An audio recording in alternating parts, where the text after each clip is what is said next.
Bienvenidos, bienvenidas. Gracias por sintonizar Brotes Verdes como cada martes aquí en la pantalla de C5N.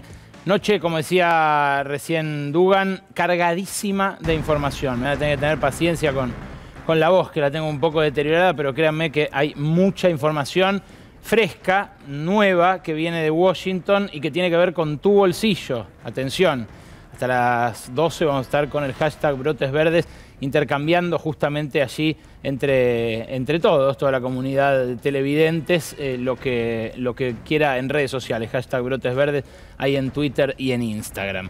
Hoy, en este momento, está la plana mayor con los ojos puestos entre Washington y Nueva York. Allí la jefa del fondo, Kristalina Georgieva, hace un ratito acaba de terminar esta reunión con Martín Guzmán. Martín Guzmán, el ministro de Economía, que, bueno, tiene en ella una aliada y que celebró a su manera la supervivencia de Georgieva después de una embestida muy fuerte que sufrió a partir de los presuntos actos de manipulación de un ranking de clima de negocios donde dice el nuevo presidente del Banco Mundial, ella era vicepresidenta allí, que años atrás benefició a China para que ascendiera en ese ranking. Esta historia te la contamos acá en Brotes Verdes hace como 3 semanas, pero lo que tenés que saber es que este fin de semana XXL para nosotros recrudeció esa embestida y estuvo ahí, a punto de ser eyectada, como lo fue en su momento Dominique Strauss-Kahn, el francés, en un escándalo de otras características, no específicamente profesional. Ahora, ¿por qué digo que se juega tu bolsillo en la negociación secreta por ahora que lleva adelante el gobierno con el Fondo Monetario? Bueno, ahí vamos a lo exclusivo.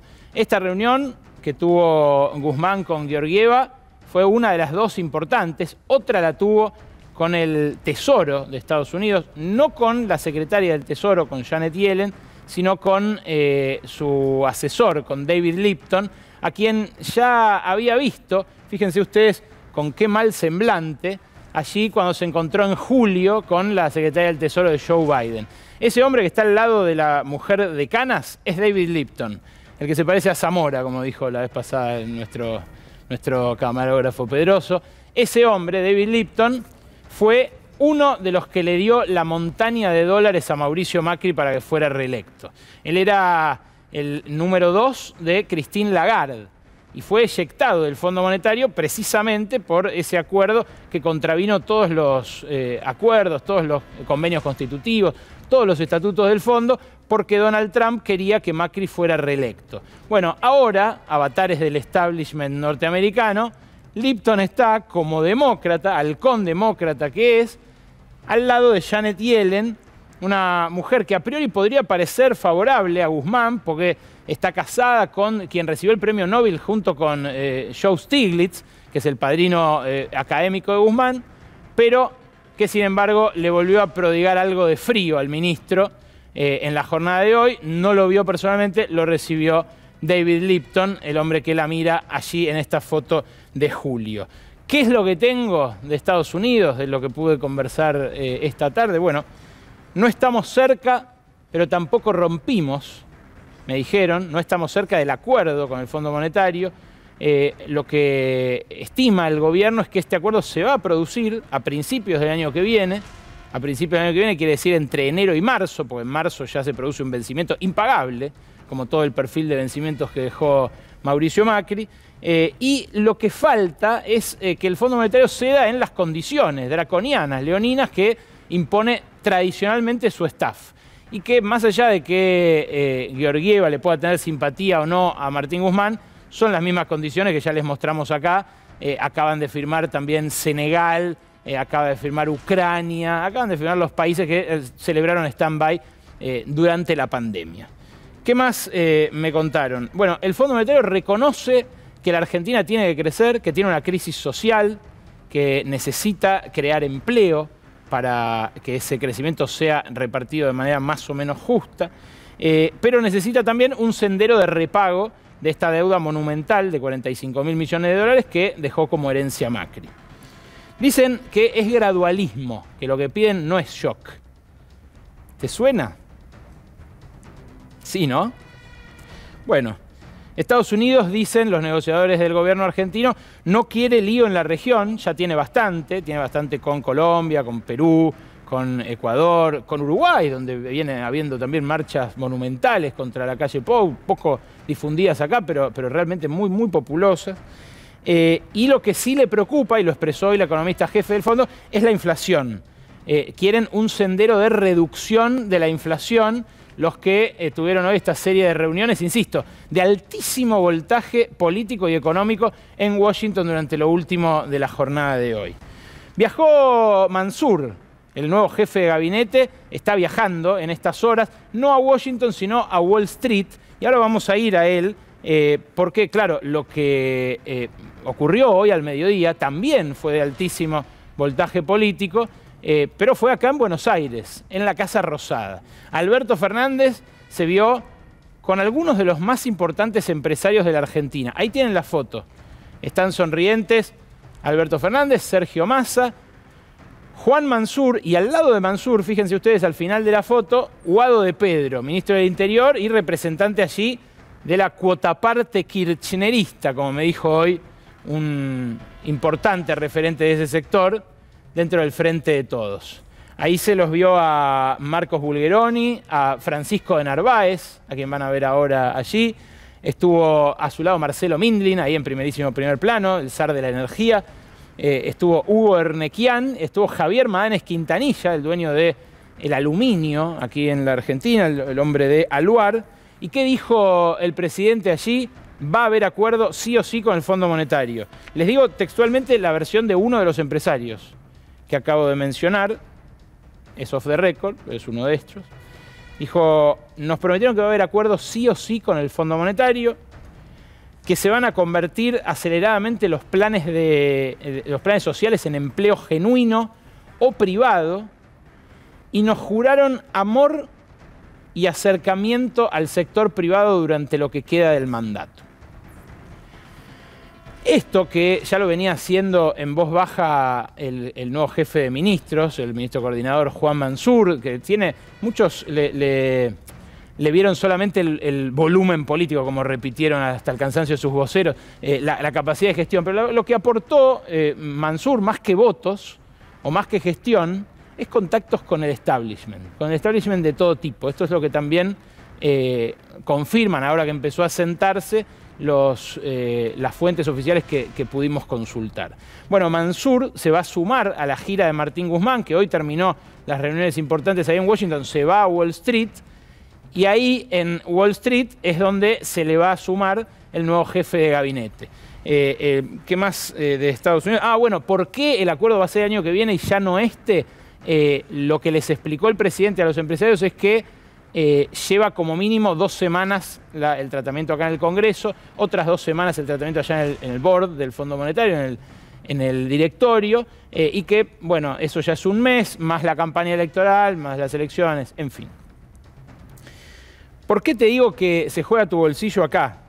Bueno, ahí está Juan Mansur con un personaje clave que lo espera en Nueva York con otro sector importantísimo de la plana mayor del empresariado. Ese hombre que ven ahí al lado de Mansur, a la derecha, solo geográficamente del jefe de gabinete, es Gustavo Cinossi. Gustavo Cinossi, el de barbita, calvo, es un tipo muy influyente en el establishment local, pero además un hombre de la OEA, un hombre clave de los servicios de inteligencia y de la diplomacia norteamericana. Él fue quien le abrió las puertas a Mansur de los Estados Unidos, está conectadísimo, lo estuvo durante el kirchnerismo, era una especie de puente con la Embajada de Estados Unidos, después lo estuvo también durante el macrismo y ahora, bueno, reveló su verdadero patrón, ¿no? Sus verdaderos mandos naturales al aparecer en la OEA como funcionario. Hay muchas fotos de Cinossi con Mansur y Cinossi, como les digo, lo está esperando en Nueva York al jefe de ministros, junto con otro grupo importante de empresarios. Ahora, en este momento, están cenando en uno de los restaurantes más caros, de los salones de fiestas más caros de Manhattan, Eduardo Ernequian, el zar de los aeropuertos, Alejandro Bulgeroni, bueno, uno de los petroleros más importantes de la Argentina, Cristiano Rattazzi, el jefe de Fiat Auto, integrante del clan Agnelli, y Adelmo Gavi, hombre de las finanzas, que también supo integrar el grupo de los 6. Este es el círculo rojo, son los dueños, ¿no? No es el círculo púrpura, no el círculo rojo, es el primer anillo de la superélite de la Argentina. Son ellos los que le están fijando sus condiciones de gobernabilidad al frente de todos de acá hacia 2023. Ellos están negociando antes que el Fondo Monetario. Y fíjate vos qué interesante que los empresarios, la primera condición que fijan los dueños de la Argentina es que el gobierno acuerde con el Fondo Monetario Internacional. Ese es el carácter político del corset que le dejó Macri a este gobierno y que este gobierno no supo, no pudo, no quiso terminar de desarmar. Porque, claro, una es la relación de fuerzas que hay hoy con el Fondo Monetario y otra es la relación de fuerzas que había al principio de este gobierno, ¿no? Con capacidad de movilización, con un triunfo en primera vuelta, con una deuda a todas luces impagable, que además era responsabilidad del propio Fondo Monetario. Ahora esa responsabilidad empieza a diluirse. La busca resaltar nuevamente Martín Guzmán en los comunicados que sacó hace minutos nada más, pero claro, ahí empieza a jugarse nuestro bolsillo. Porque ¿qué le dijeron los empresarios, además de que quieren un acuerdo con el Fondo Monetario, al presidente? Le dijeron, nos preocupa la rigidez del marco laboral. ¿Te suena eso también, no? Bueno, esto es lo que viene diciendo también la oposición de derecha, Juntos por el Cambio, que, bueno, presentó incluso proyectos de ley, como el de Martín Lustó, como otros que han circulado últimamente, para reformar la ley de contrato de trabajo y, por ejemplo, eliminar la indemnización por despido sin causa. Esto está presente en las conversaciones con el Fondo Monetario, pero no como algo perentorio.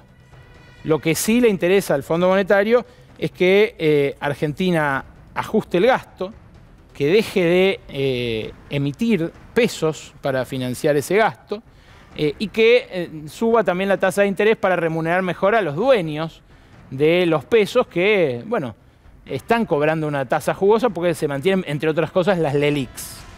Bueno, en ese contexto es que aparece como el gran problema que aparece, efectivamente, la inflación. La inflación de septiembre, ustedes saben, fue superior a la de agosto y rompió una racha bajista que venían celebrando el ministro de Economía desde aquel 4,8% que dio en marzo, que preocupó tanto, encendió tanto las alarmas. ¿Qué es lo que va a definir la inflación? En definitiva, la inflación va a definir si la recuperación post-pandemia tiene un carácter progresivo o regresivo. Por decirlo en términos de la vicepresidenta, si se los quedan 4 vivos o si se distribuye de manera algo más justa. ¿Por qué digo algo más justa? Pues ya partimos de una base de injusticia, que es que los más ricos en todo el mundo durante la pandemia se hicieron más ricos y el resto, no los pobres solamente, se suele mirar solamente al 40% de pobreza. No, el 99,9% restante de la población perdimos. Y por eso el tema de hoy es tan importante. Hoy vienen dos muy prestigiosos economistas, Jorge Gallero y José Sbatella, que son especialistas en guaridas fiscales y en empresas offshore. A mí me resulta muy curiosa la tolerancia social que hay acá en la Argentina al delito de guante blanco que configura la empresa offshore y la guarida fiscal. El uso muy sostenido por parte de la mayoría de los que hoy estuvieron con el presidente, por ejemplo, de este tipo de estructuras para controlar sus empresas y eludir parte, por lo menos eludir parte del pago de sus impuestos. Ahora, el tema es que hasta las PASO, el gobierno venía frenando, venía aplicando un ajuste a pedido del Fondo Monetario. Muchos se enojaban cuando lo decíamos acá, pero la verdad que lo venía haciendo. Y se vio en las políticas desplegadas después de las PASO. Ahora, esto que la oposición llama el plan platita, por lo que dijo Daniel Goyán, es un ejercicio de expansión fiscal para intentar reavivar la economía. Eso ya está pasando.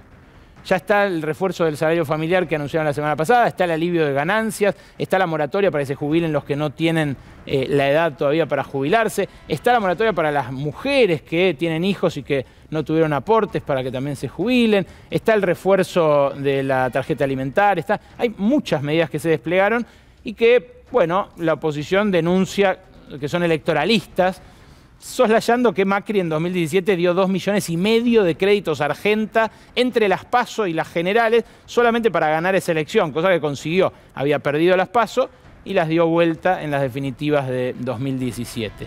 Ahora, por la demanda ya está dado el estímulo. Lo que falta es ver cómo responden los precios. Si los precios se comen todo ese estímulo, vamos a estar en la misma que al principio. Y no es un problema de emisión de pesos sí o no.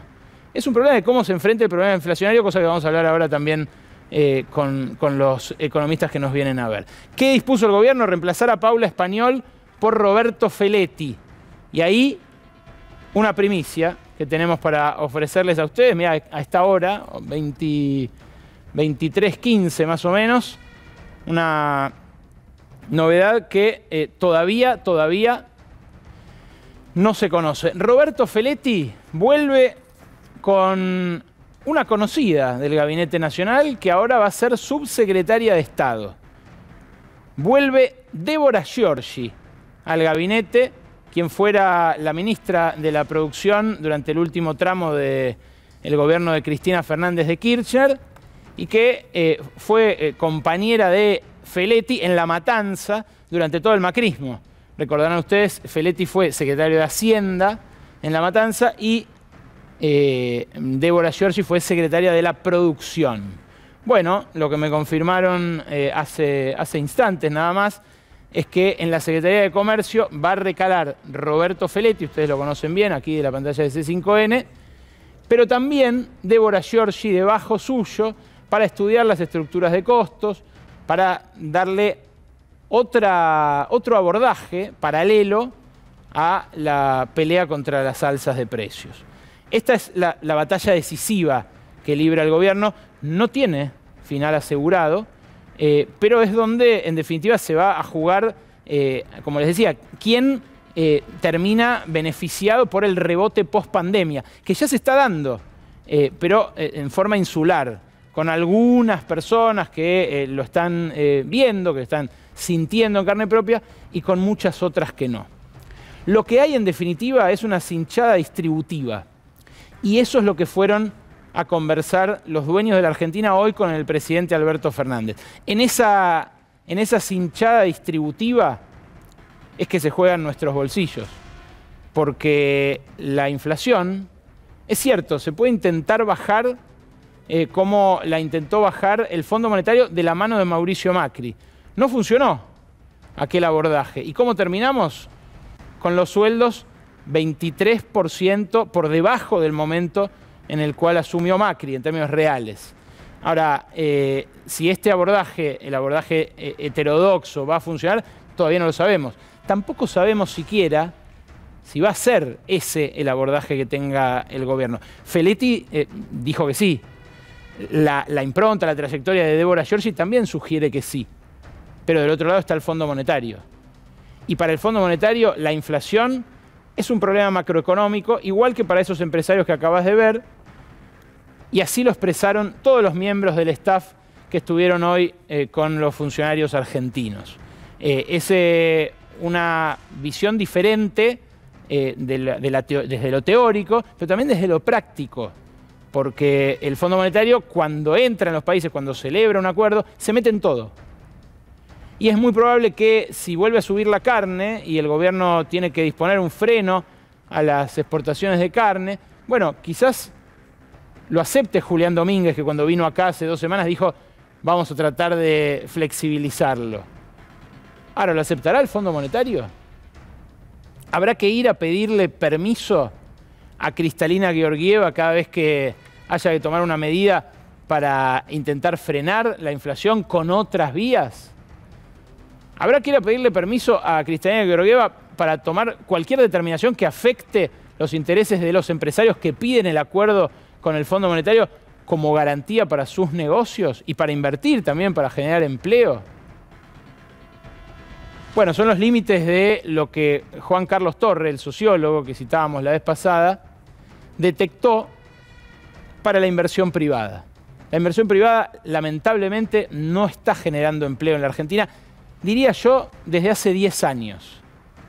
Hay otra economía que existe y que le da el sustento a millones de personas en la Argentina.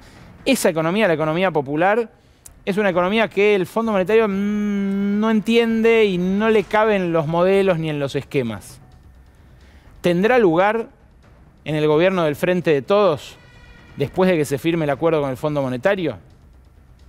Bienvenidos, bienvenidas. Así arranca Brotes Verdes. Todos sabemos lo que representa para la logística de una empresa una flota moderna de vehículos. Por eso, a la hora de renovar el parque automotor, piense en el especialista. Adrián Mercado, Subastas Online. Siemens cumple 50 años en la mesa de las familias argentinas y para celebrarlo sigue lanzando promos increíbles. Si quieres ser cliente Siemens, hay una promo para vos. Con la compra de tu primer botellón, te llevas otro botellón sin cargo. Entrá en las redes sociales, @Siemens Central y entérate. Y además, tomando Siemens, ayudás al Hospital de Niños Ricardo Gutiérrez. Todos los productos Siemens están elaborados y controlados con altos estándares de higiene y calidad. Entrá ya a siemenscentral.com y hacé tu pedido. La entrega es sin cargo y en el horario que vos elijas. Siemens, pureza bien protegida. Más patrulleros, más alarmas, más cámaras, más efectivos, más iluminación, más seguridad. Municipio de Morón, corazón del oeste.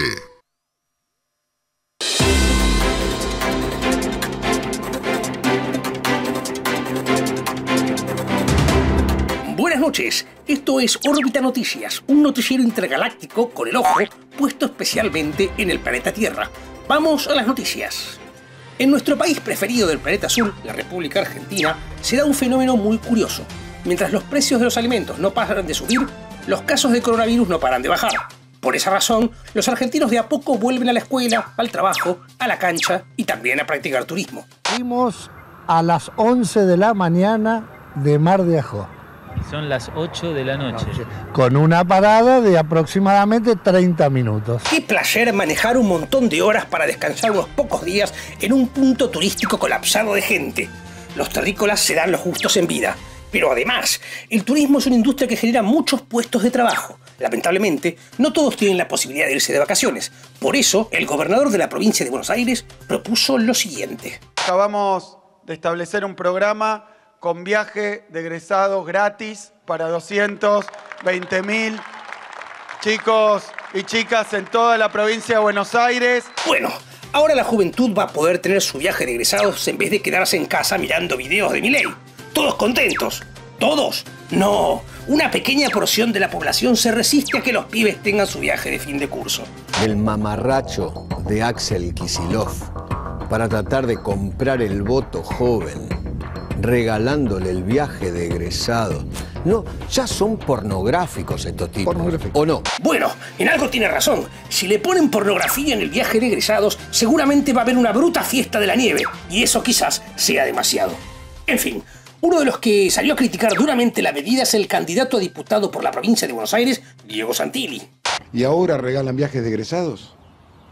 ¿Por qué este hombre cuyo hijo viajó durante la segunda ola de coronavirus a su viaje de egresados en Cancún y volvió con un PCR trucho y enfermo de COVID, está en contra de los viajes de egresados sostenidos por el gobierno? Me parece que hay dos realidades muy distintas. Una cosa es fumarte un porro en Palermo un sábado a la noche con amigos, relajado, o con tu pareja, o solo.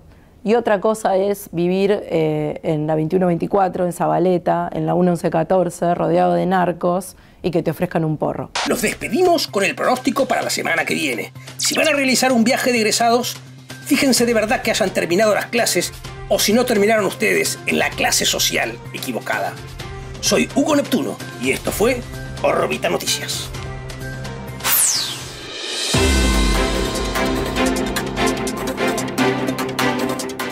Argentina debe conquistar nuevos mercados para converger con las economías más desarrolladas. Adrián Mercado cuenta con portfolios de inversión, agroindustriales, regionales, de logística, turísticos y portuarios, yacimientos de litio y otros minerales. Llegó la hora de invertir con el que sabe. Llegó la hora de Adrián Mercado Comex. En el kilómetro 46 seguimos combatiendo al virus. Más de 200.000 pilarenses pusieron el brazo y se vacunaron. Más de 190.000 tuvieron síntomas y se testearon. Acércate para vacunarte. Más de 200 trabajadores de la salud están listos para cuidarte. Sigamos combatiendo al virus. En el kilómetro 46 te estamos esperando. Pilar, presente con futuro.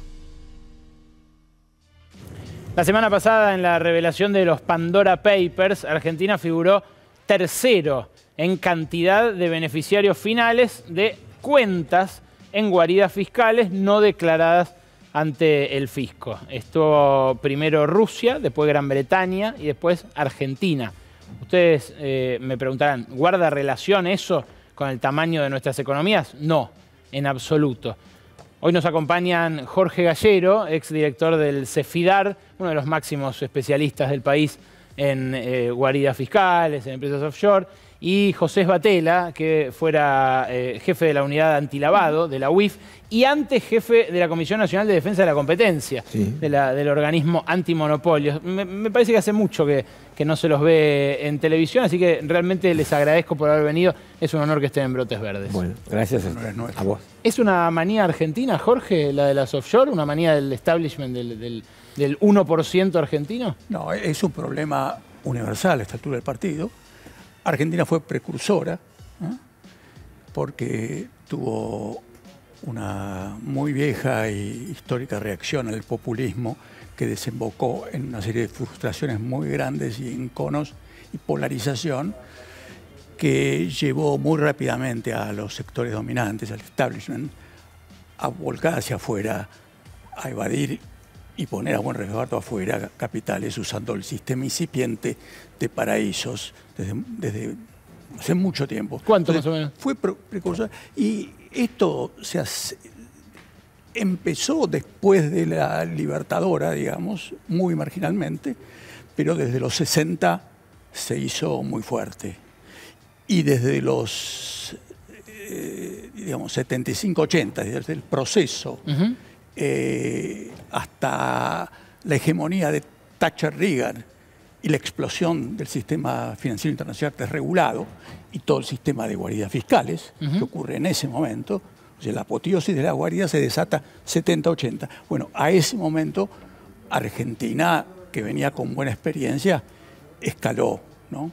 ¿Hay forma, José, de combatir esto, por lo menos de morigerarlo? Estados Unidos lo está intentando, ¿no?, con sus propios empresarios. Sí, están las leyes, están las leyes básicas internacionales, que son las que debe cumplir el sistema antilavado y los sujetos obligados para pasar la información. Pero se sigue haciendo, está la ley, echa la ley, echa la trampa. Por eso, el tema es que Argentina es especial en esta situación de la trampa, vamos a decir. ¿Por qué? Y porque hay una naturalización de que el delito no es delito.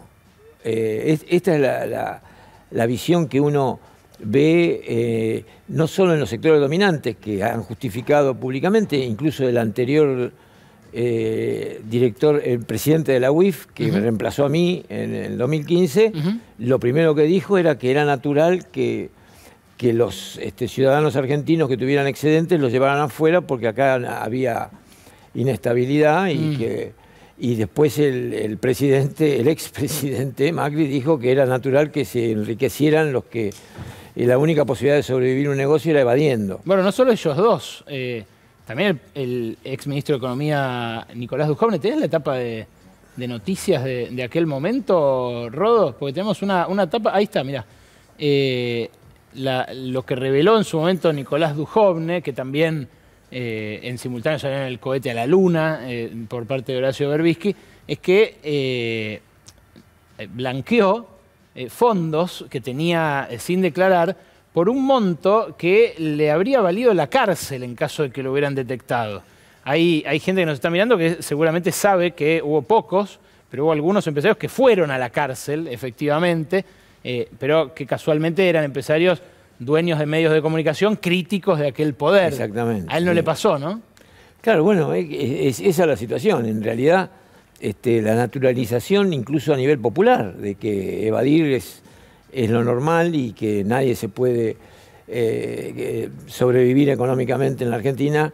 Eso para mí está atrás de todo el esquema que explica la tercera posición de Argentina en evasores y fugadores de capital. Jorge, digamos. ¿Qué pasa que después de de Panama Papers, de Paradise Papers, de Offshore Leaks, ahora vuelve a ser Argentina top 3 acá? ¿No escarmientan, buscan otras plazas, les da igual? No, hay movimientos.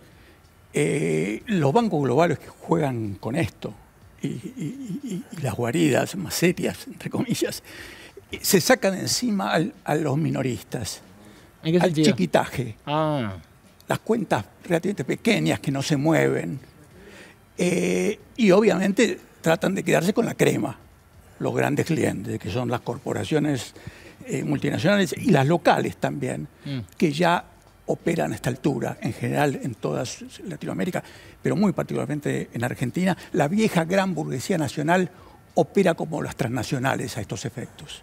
No hay diferencias. Y si no, en la mesa que vos mostraste con el gobierno, bueno, hay al menos un empresario importante, el Grupo Urnaquian, que tiene su matriz en Delaware. No, todas. Me parece que todos los que vimos recién tienen estructuras offshore. Algunos más conocidos, otros menos conocidos. Pero en el caso de Urnaquian, siempre oficialista, la tienen Delaware. El estado de Biden. Delaware. El estado de Biden. Es cierto, no lo había pensado. Debería llevarnos a ver el otro lado de la cosa. ¿Cuál es? Porque Argentina aparece entre los múltiples evasores. Pero ¿quiénes son los beneficiarios de este sistema? ¿Quiénes son? ¿Quiénes son los que generaron, mantienen y nos distraen con cosas como todas las filtraciones estas que no van al fondo de la cuestión y no muestran la verdadera estructura de ese sistema? Y en primer lugar es la hermandad anglosajona, Estados Unidos y Gran Bretaña, que por sí y con la constelación de pequeñas guaridas fiscales que tienen, los territorios de Su Majestad, Isla de Man, Jersey, etc. Marshall, Vírgenes. Claro, y las posiciones del Caribe de los Estados Unidos que se suman a sus estados cada vez más activos en esto. Bueno, la hermandad anglosajona explica la porción más grande de la atracción de fondos negros fugados en todo el mundo. José, vos decías, hay ley frente a esto. Sí, Dijo Ricardo Nissen, el jefe de la Inspección General de Justicia, están prohibidas desde 2005 las offshore, pero las siguen armando, ¿no? Bueno, por eso. Acá hay una situación que llama al cumplimiento de la ley, diríamos, al cumplimiento de la ley y arriesgar en la aplicación de esa ley. ¿Y qué harías vos para que se aplique? Y acá hay dos situaciones para estas dos situaciones, la del Panama Papers y la de Pandora, donde hay listados de personas y información. ¿Y qué se puede hacer con eso? Con ese listado de información se puede utilizar tanto la FIP como la UIF el pedido de confirmación de los datos que están ahí, porque son informes de otra fuente. Claro.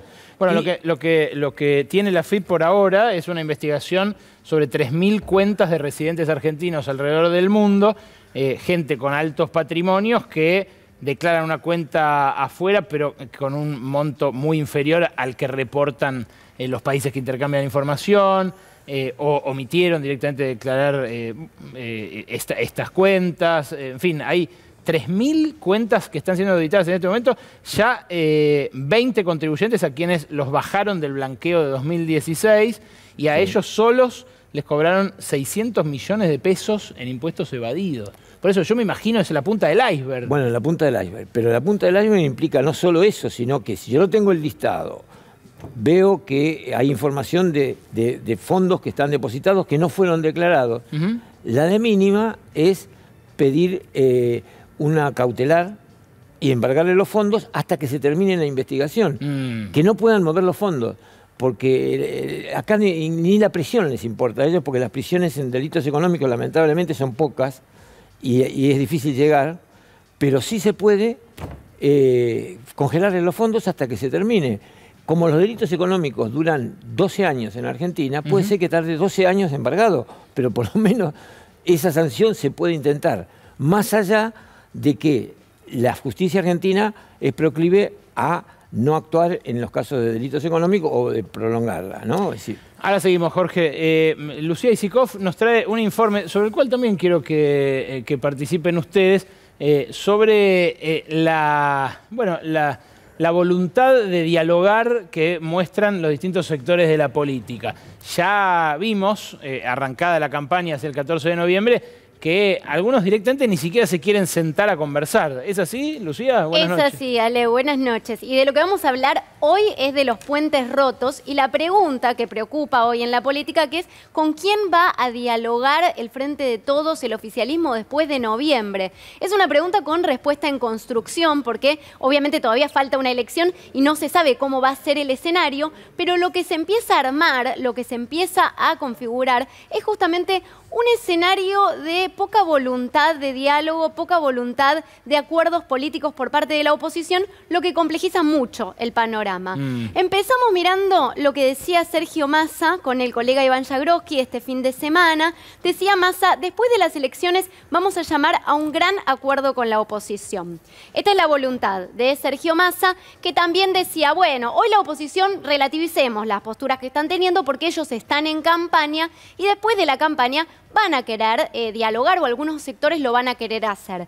Esa era la voluntad de Sergio Massa. Acá vemos esa expectativa contrastada con la realidad que vivió Sergio Massa justamente la semana pasada. Mirá el Congreso, cuando se trató la ley de etiquetado frontal, ves casi la mitad del Congreso vacío porque Juntos por el Cambio dejó sin quórum al oficialismo en la amenaza latente que conlleva esta foto, que es la posibilidad de parálisis del Congreso después de la elección. Que los 2 años que vienen sean así todas las semanas. Que sean así, ¿sabes por qué? Porque la ley de etiquetado frontal, justamente, más allá del lobby empresario, del cual, bueno, hemos... ¿Y sabes por qué? Porque la ley de etiquetado frontal, justamente, más allá del lobby empresario, del cual, bueno, hemos hablado, tenía un amplio consenso en la política y en Juntos por el Cambio y en la oposición. Es decir, este vaciamiento del Congreso tiene poco que ver con el tema que se estaba tratando y más con la voluntad de marcarle la cancha al oficialismo. Y vamos a ver esto, la amenaza latente, que es, pueden hacer un nuevo grupo A. Lo dijo Máximo Kirchner en la sesión y es un poco a lo que está apuntando Juntos por el Cambio. Si se repitiera la elección de septiembre, sabemos que no va a salir tal cual, obviamente no van a ser los mismos resultados, pero se puede, bueno, poner más en desventaja el oficialismo después de la elección o ganar mayor ventaja. Si se repitiera septiembre, en diputados, bueno, Juntos por el Cambio no alcanza la primera minoría, pero queda ahí cerquita, a un diputado de diferencia del Frente de Todos, lo que implica que si mejoraran un poquito esta performance, pueden ir, como están amenazando y como están diciendo, moderados y autopercibidos moderados y halcones de Juntos por el Cambio que quieren ir por la presidencia de la Cámara de Diputados. Esa es la expectativa hoy. Y en el Senado, bueno, sabemos que el Frente de Todos, Cristina Kirchner en el Senado, se quedaría sin quórum si se repitiera la elección de septiembre y por eso insiste la oposición con los nuevos spots que lanzó Juntos por el Cambio. Nos faltan 5. Si le sacamos 5 senadores, llegamos al quórum y frenamos al oficialismo. Esta es la amenaza hoy latente y va más allá del Congreso, trasciende el Congreso y vamos a ver la última, porque acá lo que vas a ver son los actores políticos de la oposición, cada uno con intereses distintos y cómo podrían llegar a jugar. Y me centraría en 2, Patricia Bullrich y Horacio Rodríguez Larreta. Patricia Bullrich lo que está diciendo, lo dice públicamente en sus últimas entrevistas y es lo que promueve el sector que lidera Patricia Bullrich, es directamente no dialogar. Es golpear constantemente al gobierno y no llegar a acuerdos políticos. Una política muy de dinamitar cualquier tipo de acuerdo que se pueda llegar a hacer con el peronismo. Y después tenés a Horacio Rodríguez Larreta, que está más interesado en que haya algunos acuerdos. Claro, sobre todo, vos lo mencionás. Era el dialoguista, supuestamente. Porque además está pensando en su propio proyecto 2023. Y, por ejemplo, cerrar el acuerdo con el FMI es algo que particularmente le interesa a Horacio Rodríguez Larreta. Claro. Entonces, también afectaría su propio panorama. Juega ahí también la relación personal de amistad con Sergio Massa, ambos creen que van a poder dialogar. Ahora, hay un Juntos por el Cambio, el sector moderado, muy empujado, muy tironeado por lo que es el ala dura. Y ya lo vimos en María Eugenia Vidal, que está diciendo que quiere ir por la presidencia de la Cámara de Diputados. Fagocitado, Luz, prácticamente fagocitado. Sí. Esa declaración de María Eugenia Vidal cuando dice, supuestamente moderada en el origen, cuando dice vamos por la presidencia de la Cámara de Diputados, remite a la última vez que pasó eso, que la oposición controló la Cámara de Diputados. Sí. Fue un momento difícil para la Argentina, hace 20 años. Bueno, muchos creen que la posición de María Eugenia Vidal también tiene que ver con que ella, quedó un poco incómoda en su traspaso de la campaña de la provincia a la ciudad de Buenos Aires y a veces se explica por la exageración de los conversos, ¿no? Tener que, fue muy dañada, muy hasta insultada, te diría, por militantes de Patricia Bullrich cuando ella anunció que iba a ser candidata. Digo, si uno mira las redes sociales, ve eso, ve una lectura de la atacaron mucho, algunos trolls y algunos militantes, y entonces tal vez responda un poco a eso, ya que está viendo hacia dónde va el voto en la ciudad de Buenos Aires, bueno, su discurso, pero creen en el oficialismo que se va a poder hablar con María Eugenia Vidal. Pero un panorama bastante complicado para lo que viene después de noviembre en términos de acuerdos políticos, que es en definitiva lo que quiere hacer el gobierno. Interesante. Vamos a volver a la discusión económica después de estos brevísimos avisos. En Tigre, al volante, alcohol cero. Es simple, si vas a tomar, no manejes. Ahora, si querés o tenés que manejar, no tomes alcohol. Tu vida y la de los demás está en tus manos. Tigre Municipio. En el kilómetro 46 seguimos combatiendo al virus. Más de 200.000 pilarenses pusieron el brazo y se vacunaron. Más de 190.000 tuvieron síntomas y se testearon. Acércate para vacunarte. Más de 200 trabajadores de la salud están listos para cuidarte. Sigamos combatiendo al virus. En el kilómetro 46 te estamos esperando. Pilar, presente con futuro. Despacio. Poco a poco. Corriendo. Acá se produce.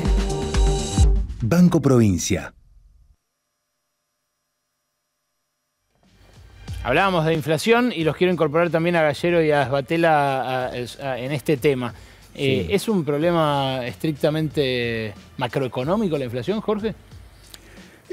La macroeconomía importa mucho, pero también tiene que ver con relaciones de poder y de fuerza entre el Estado y los sectores económicos que se desbocan. Y este gobierno asumió con unas necesidades de emisión imposibles de eludir, que sobre todo cuando la pandemia se desencadena, ¿no? Era un desastre tal que no tenía más opción, tratando de limitar la cosa, que emitir. Eso siempre impulsa en algo los precios, pero me parece que ha sido muy determinante una actitud muy condescendiente respecto del crudo poder económico y la no apelación a los instrumentos, posibilidades de fuerza que la legislación y la estructura estatal con su debilidad tiene para hacer frente a esos abusos. El combate a los monopolios que llevabas adelante vos cuando estabas al frente de la yo quiero que quede claro que la inflación es una decisión política de los grupos económicos, no es un problema macroeconómico. Yo tuve la suerte o la desgracia de ser director de la DGI en el 89, el proceso que se largó en la hiperinflación. La hiperinflación no fue un error del alfonsinismo ni del presidente, fue una decisión política tomada por los grupos económicos que dejaron de pagar impuestos en febrero del 89 y volvieron a pagar impuestos cuando lo hackearon a Menem para hacer el acuerdo que implicó lo de Cavallo. Fue una decisión política duplicar los precios y dejar de pagar impuestos, de financiar al Estado para generar un golpe de mercado. Esa arma política, lejos de haberse perdido, sigue vigente. O sea, la decisión política en noviembre del 2020 de empezar a subir los precios cuando se estaba controlando acá la inflación al 36% y viendo que venía el ingreso del golpe de inyección que estaba dando este gobierno, implicó que la inflación del 2 y pico por ciento de golpe la subieran al 5 de vuelta, y estamos de vuelta en la inflación de Macri, 52% ahora. Esta es una explicación del fenómeno inflacionario muy distinta a la que se vio, fíjate vos, en este video que también quiero compartir con ustedes este fin de semana en una mesa tradicional de la televisión argentina. Te dije que te iba a contar el plan económico del gobierno. Sí, y bueno, estoy esperando con ansiedad, tipo hace 2 horas que estoy comiéndome todo. Vos no me creías. Ahora vas a ver. ¿Qué es esto que tenés? Esta es la clave, porque si me la llego a olvidar no lo abro nunca más al maletín, pero... ¿Ves de este lado, por ejemplo? Puede fallar. Ahí está. Abrió. A ver. Hay plata ahí, che.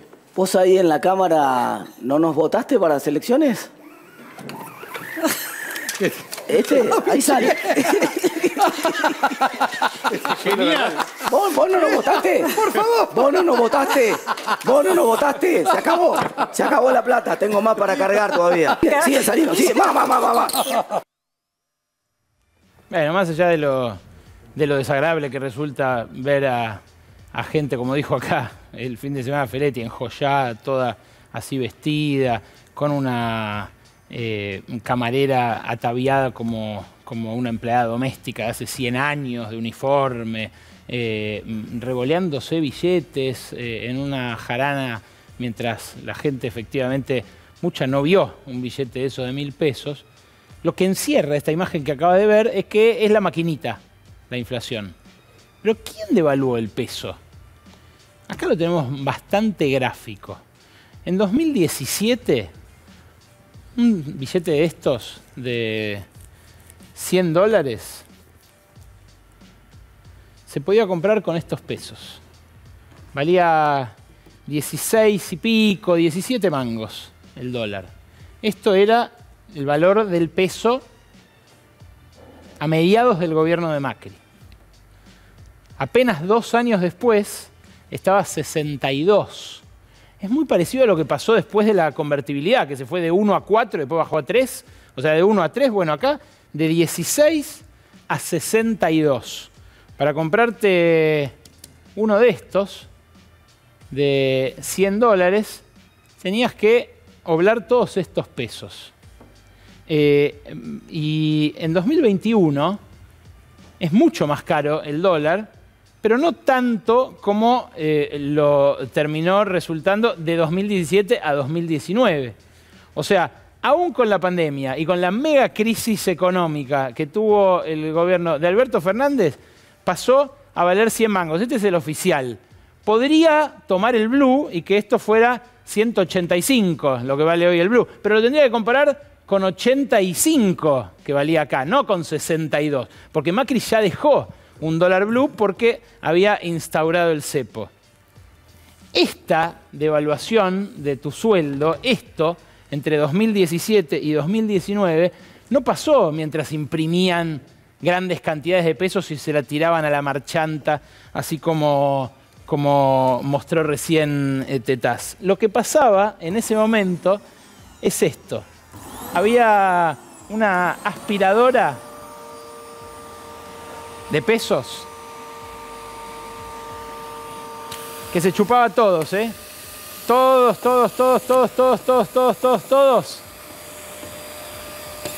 Y se los quedaba. No los disparo, no los estoy disparando, los estoy aspirando.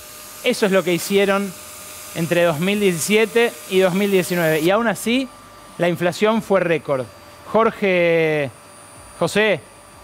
¿es la emisión la fuente de toda inflación, como dice Tetaz? Es mentira. La emisión no es... Vuelvo a lo mismo. Es una decisión política de los grupos económicos que tienen la principal arma de desestabilización de los gobiernos populares. Ellos manejan el sistema y la matriz de precios, y es imposible sobrevivir un proceso democrático si eso no se ataca de frente con la legislación vigente y se aplica. Lo que vos dijiste, Jorge, que no se atacó. 1 minuto, no 30 segundos. Y la oposición, llevándolo al payaso de Tetaz, que es economista de nombre, a sostener esa actuación es recontrafuncional a los poderes desbocados que empujan los precios hacia arriba. Gracias a ambos por venir a Brotes Quiero decirle Verdes, una cosa. Lamentablemente, Tetaz fue alumno mío en primer año de la Facultad de Ciencias Económicas. Y fracasé. Reconozco que fracasé. José, Ahí gracias lo por tenemos. venir. Jorge, gracias por venir. Con ustedes me reencuentro el martes que viene para, como cada martes, hacer Brotes Verdes. Chao.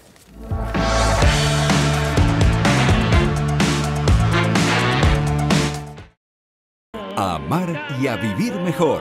Solo tu vida.